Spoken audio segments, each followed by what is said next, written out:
Just got back from a yoga retreat, and I'm going to talk about a few things I learned that, like, honestly, I can't stop thinking about, and I think literally changed my life. They changed my life to the point that I'm literally thinking about going to yoga teacher training. So I've talked about this a little bit before, but I have struggled with anxiety for a hot minute now. And also it comes and goes. Like sometimes I feel more anxious about stuff and other times I don't. But one thing that helped me a lot, whether you believe me or you don't, which is totally fine if we have differing opinions. One thing that helped me a lot with that is realize the type of language that I was using towards myself. I just realized I had the beauty filter on, so I'm gonna turn that off. But words have so much power, so much power, more than we realize. So let's say, for example, you are afraid of heights. You get anxiety over heights. I was taught that instead of saying, I'm afraid of heights, you say, I am practicing being okay with heights. Also something like, I'm practicing feeling at peace with heights. Here's the thing, your subconscious mind is very strong in a way where if you keep saying,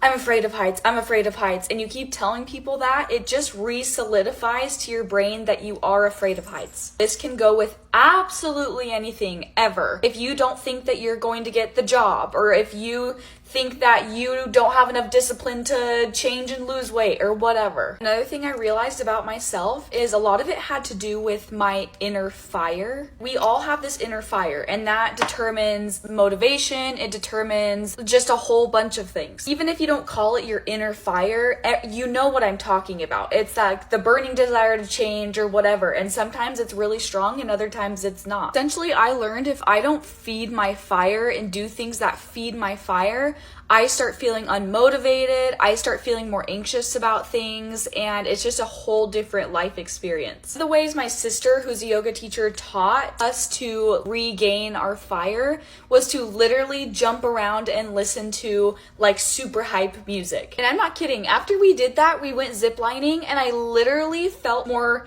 brave with ziplining than if I would have just gone without any sort of like preparation. Another super easy way is to listen to motivational quotes or podcasts, YouTube videos, anything like that. I genuinely feel like I've come a really long way with my anxiety, so if you guys have any questions, I can do more videos about how certain stuff helps me, and yeah, that's all.